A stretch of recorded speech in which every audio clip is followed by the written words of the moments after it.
Hello friends. मैं आज कोई फैसला नहीं सुना रहा सुप्रीम कोर्ट का या यूजीसी का। मैं आज सत्ता से सवाल पूछ रहा हूँ। और लोकतंत्र में सवाल पूछना गुनाह नहीं होता। देश में एक बयान चर्चा में है। यह बयान किसी आम आदमी का नहीं है, बल्कि उसी इंसान का है जिसने बड़े बड़े सेलिब्रिटीज़ों के, बड़े बड़े लोगों के, बिल गेट जैसे लोगों के, सचिन तेंदुलकर जैसे लोगों के, उन लोगों का खुलासा किया है। जेफरी एप्स्टीन की रिपोर्ट में, उनकी फाइल्स में इतने सेलिब्रिटीज़ लोगों का खुलासा हुआ है कि वो कैसे नाबालिग यानी नाबालिग बच्चियों के साथ कैसे घिनौने और गंदे काम करते थे। उनकी एक फाइल्स आई है, उसमें हमारे देश के प्रधानमंत्री नरेंद्र मोदी का नाम भी आ चुका है।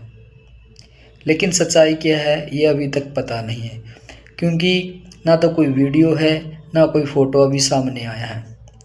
सिर्फ जो जेफरी एप्स्टीन हैं उनकी एक स्टेटमेंट आई है, लेकिन सरकार भी कुछ बता नहीं रही है। जेफरी एप्स्टीन के दस्तावेजों में दर्ज एक कथन का जिक्र हुआ है कि वो कहते हैं कि हम यह नहीं कह रहे कि वह बयान सच है, लेकिन यह पूछना ज़रूरी है कि अगर यह झूठा है तो सच क्या है। प्रधानमंत्री जी, देश जानना चाहता है आप 2017 में इजराइल क्यों गए थे? उस दौरे का असली उद्देश्य क्या था? किन लोगों से मुलाकात हुई और किन मुद्दों पर बात हुई?